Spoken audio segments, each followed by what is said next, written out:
বাদল একজন চাষি। তার যেটুকু জমি আছে তা চাষ করে কোনো রকমে সংসারটা চলে যায়। কিন্তু এবছর প্রচন্ড বৃষ্টিপাত হওয়ায় তার চাষের ফসল সব ডুবে নষ্ট হয়ে যায়। কদিন ধরে মুষলধারে যেমন বৃষ্টি নেমেছে তেমনি বজ্রপাত শুরু হয়েছে। এমনই একদিন সকালে বাদলের স্ত্রী বাদলকে বলল, তুমি কি গো, সে কবে থেকে বলছি মেয়েটা আমার চিংড়ি খেতে চাইছে, তুমি তো যেন কথাটা কিছুতেই কানে তুলছো না। কানে তুলেও আর কি বা করবো গিন্নি, বলো। চিংড়ি মাছের যে দাম আর আমাদের যে অবস্থা, চিংড়ি খাওয়া মানে স্বপ্ন দেখা। তবু চেষ্টা করতে তো পারো একবার, নাকি? মেয়েটা আমার রাতে না খেয়েই ঘুমিয়েছে। আচ্ছা, বৃষ্টিটা একটু কমুক, তারপর নদীতে গিয়ে দেখি কোনো চিংড়ি পাই কিনা। কিছু সময় পর বৃষ্টি কম হলে বাদল তার স্ত্রীকে ডেকে বলল, গিন্নি, ও গিন্নি, ঘর থেকে জালটা এনে দাও দেখি। বাইরে বৃষ্টিটা তো কমলো, এইবার নদী থেকে ঘুরে আসি। এই নাও তোমার জাল, তুমি ফিরে এলেই দুপুরে রান্নাটা বসাবো, বুঝলে? যদি কিছু চিংড়ি পাও তবে আর চিংড়ি মাছের বড়া তুলবো, আর সাথে খিচুড়ি। আচ্ছা আচ্ছা, বেশ।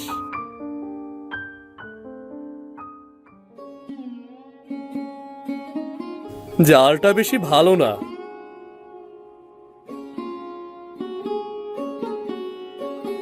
জালটা বরং এখানেই ফেলি। বাদল বেশ কিছু সময় নদীতে জাল ফেললো, কিন্তু তার জালে কোনো মাছ উঠল না। না, একটা চিংড়িও তো জালে বাঁধলো না।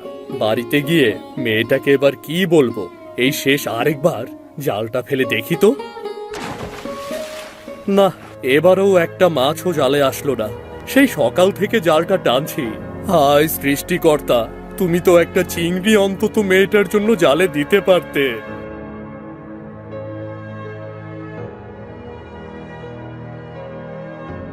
বাদল নিরাশ হয়ে বাড়ি ফিরে এলো। কি গো, ফিরলে বুঝি? কই চিংড়ি কই? ওমা, একটাও চিংড়ি পাওনি বুঝি? না গো গিন্নি, একটা চিংড়িও পাইনি। তুমি চিন্তা করো না, কাল আমি আবার নদীতে গিয়ে আমার মেয়েটার জন্য চিংড়ি ধরে আনবো। না বাবা, আমার আর চিংড়ি মাছ লাগবে না। তোমার আগে অনেক টাকা হোক, তারপর না হয় আমরা রোজ চিংড়ি খাবো। কিরে দাদা, বাবাকে বল না। হ্যাঁ বাবা, তোমার কষ্ট করে নদীতে আর চিংড়ি ধরতে হবে না। তুমি ভিজে কাপড় ছেড়ে শুকনো কাপড় পরে ঘরে এসো।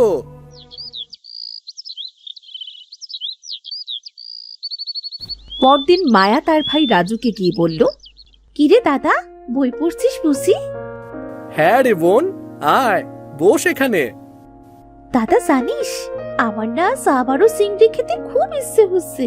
চল না দাদা, আজ তুই আর আমি গিয়ে নদী থেকে কিছু চিংড়ি ধরে আনি। না না বোন, এখন তো নদীতে ভরা পানি, কোনো চিংড়ি পাওয়া যাবে না। শুনেছি বটতলার নিচে যে ফেলানো গর্তটা আছে না, তাতে নাকি অনেক চিংড়ি আছে। চল আজ একবার গিয়ে দেখে আসি। আচ্ছা দাদা চল, তবে মাকে কিন্তু বলা যাবে না, বললে তো যেতে দেবে না। চুপি চুপি বের হতে হবে। তারা দু ভাই বোন বাড়ি থেকে বের হয়ে রাস্তা দিয়ে হাঁটতে লাগলো।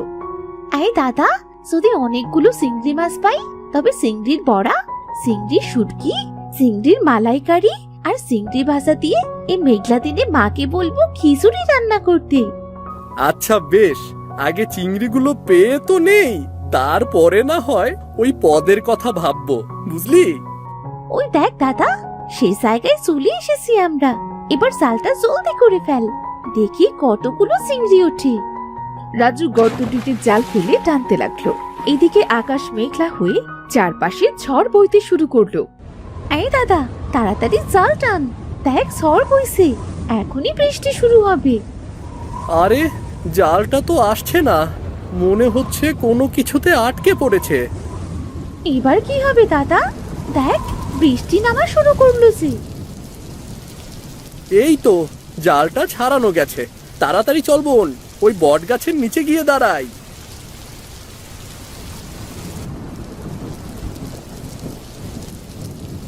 ও মা দাদা, দেখ কতগুলো চিংড়ি বেঁধেছে। চিংড়ির কথা পরে ভাববি, আগে চল এখান থেকে।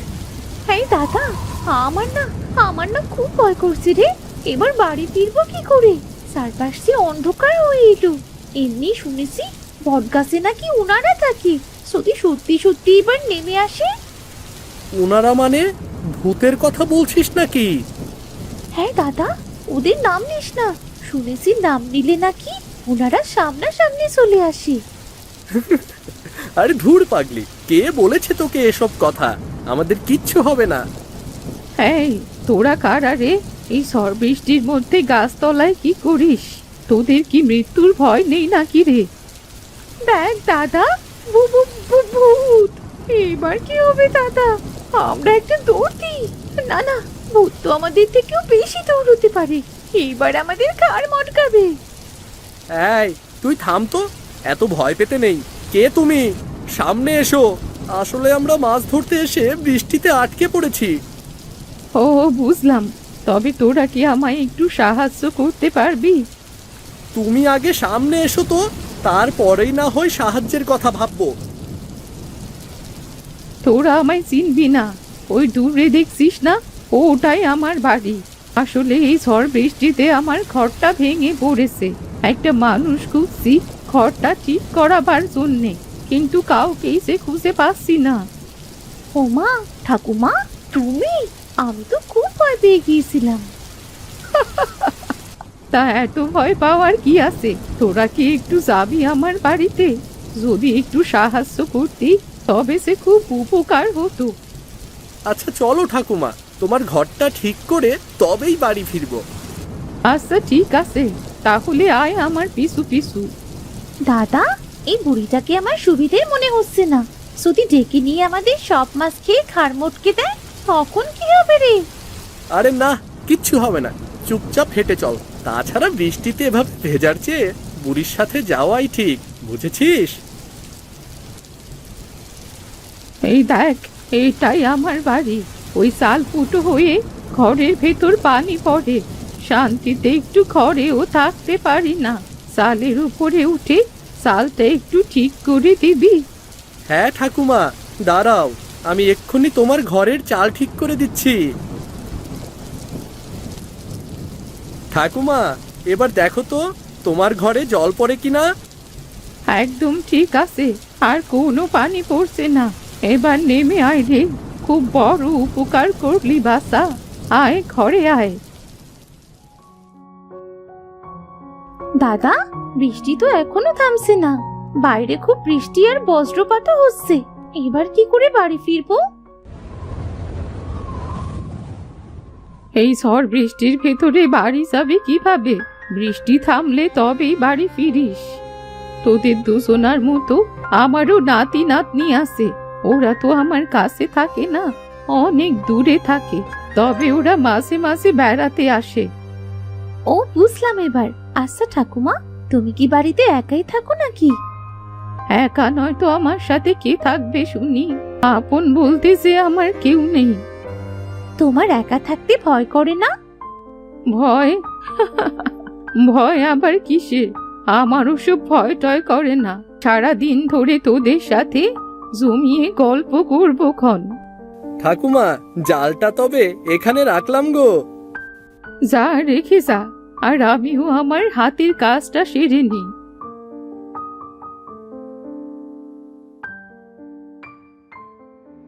দাদা, এই দাদা, দেখ না, জালে যে একটাও চিংড়ি নেই। আমাদের চিংড়িগুলো সব গেল কোথায়? চিংড়িগুলো নিয়ে তোদের চিন্তা করতে হবে না রে। আমি সব চিংড়ি ভেজে রেখেছি, সাথে তোদের জন্য খিচুড়িও রান্না করেছি রে। খিচুড়ি আর চিংড়ি ভাজা? ইস, আমার তো জিভে এখনই জল চলে এসেছে। এত কিছু তুমি কখন করলে গো ঠাকুমা? তা তো করেছি তোরা যখন গোসলে গেলি। খুব ভালো করেছো। এমনিতেই এত বেলা অবধি চিংড়িগুলো থাকলে নষ্ট হয়ে যেত। হ্যাঁ, এই জন্যেই তো চিংড়িগুলো ভেজে রাখলাম। চল, এইবার খাবি চল। কতগুলো চিংড়ি ভাজা! আমাকে কিন্তু পেট ভরে চিংড়ি খেতে দিতে হবে। বেশ বেশ, তোর যা লাগে তুই তাই খা। ঠাকুমা, তোমার হাতের রান্নার কি স্বাদ গো, যেন অমৃত খাচ্ছি। খুব স্বাদ হয়েছে খাবার। দাদা, বাইরে তো ঝড় বৃষ্টি কমলো না, এবার বাড়ি ফিরবো কি করে? প্রায় যে সন্ধে হয়ে এলো। আজ আর তোদের বাড়ি যেতে হবে না, তোরা বরং কাল সকালে বাড়ি চলে যাস। কিন্তু মা বাবা যে বড্ড চিন্তা করবে। সে একটু করুক, কাল সকাল সকাল উঠে বাড়ি ফিরে যাস।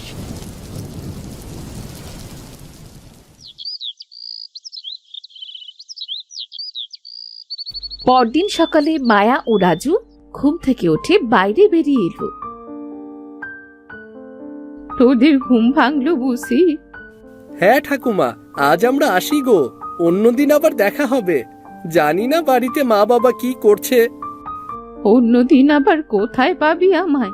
আমি কি আর এক জায়গায় থাকি? এইটা তো তোমারই বাড়ি বুড়িমা, তুমি তো এখানেই থাকো। না না, আসলে কাল আমি তোদের মিথ্যে বলেছিলাম। তোরা যদি আমায় ভয় পাস, এই জন্যে। আমি কোনো সাধারণ মানুষ নই রে, আমি তো একটা পেতনি। কি যা তা বলছো? ওগো ঠাকুমা, তুমি কেন পেতনি হতে যাবে? মিথ্যে কথা বলছি না গো বাসা, আমি আমার রূপে ফিরলে তোরা আবার ভয় পাবি না তো? তুমি তো অনেক ভালো ঠাকুমা, তোমায় দেখে ভয় পাবো কেন? আচ্ছা বেশ, তবে দেখ তাহলে। এবার বিশ্বাস হলো তো আমি যে পেতনি? হ্যাঁ, তা তো হলো, কিন্তু তুমি পেতনি হয়েও এত ভালো কেন?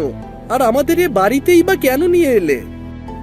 আসলে কাল তোদের দু ভাই বোনকে ওভাবে ভিজতে দেখে আমার খুব মায়া লাগছিল, আর তাই তো তোদের মানুষ রূপে তোদের এই বাড়িতে নিয়ে আসি। তুমি খুব ভালো গো ভূত ঠাকুমা, তুমি ভূত হয়েও আমাদের কত যত্ন করলে। এই নে, এই কৌটোটা রাখ। এটা কিসের কৌটা গো ভূত ঠাকুমা? এইখানে কিছু চিংড়ি মাছের খাবার আছে। এই খাবার থেকে এক চিমটি যদি নদীর জলে দিস, তবে সেখানে অনেক বড় বড় চিংড়ি এসে হাজির হবে। এটা মায়াবী চিংড়ি খাবার।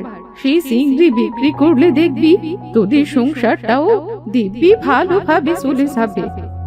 এতটুকু খাবার? এতটুকু খাবার তো কি হয়েছে, সারা জীবনেও এই খাবার ফুরোবে না গো। এই কৌটোটাকে ধর। তোমাকে অনেক ধন্যবাদ গো ভূত ঠাকুমা, আজ আসি তাহলে আমরা। রাজু ও মায়া ভূতপুরীর কাছ থেকে বিদায় নিয়ে বাড়ি ফিরে এলো। বাড়ি এসে দেখলো তাদের বাবা মা খুব কাঁদছে। কোথায় গেল আমার ছেলে মেয়ে দুটো? খুঁজতে তো আর কোথাও বাকি রাখিনি। ওগো, আমার ছেলে মেয়ে দুটোর কি হলো? ওরা কি আর কখনো ফিরবে না? মা, তুমি এত কাঁদছো কেন? এই দেখো মা, আমরা ফিরে এসেছি। তোরা তোরা এসেছিস? কোথায় ছিলি কাল থেকে? সে অনেক লম্বা ঘটনা মা, দাদার কাছ থেকে শুনে নাও। দাদা, দাদা বল না বাবা মাকে। আমরা কত চিন্তা করছিলাম জানিস তোরা? এটা অন্যায় সেটা বুঝতে পারছি বাবা, তবে আমরাও যে বিপদে পড়েছিলাম। কি বিপদে পড়েছিলি বাবা? এরপর রাজু তাদের সাথে ঘটে যাওয়ার সমস্ত ঘটনা তার মা বাবাকে খুলে বলল।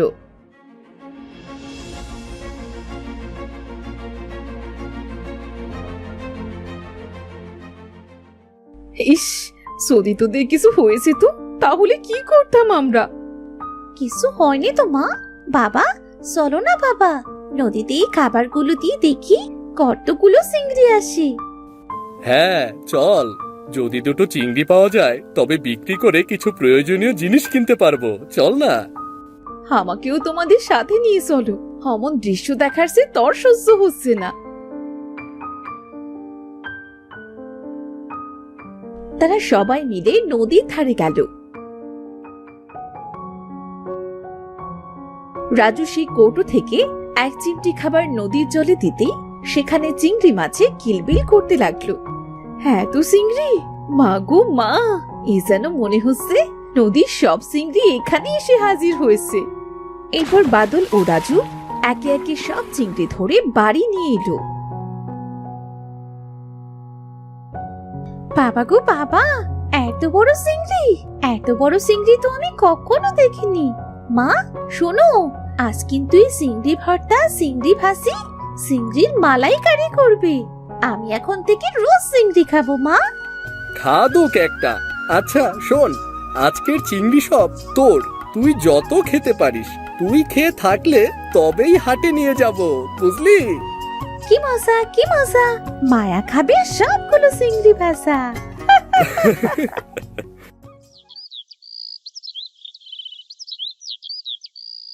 এরপর থেকে বাদল ও রাজু একসাথে চিংড়ি ধরে তা হাটে বিক্রি করত।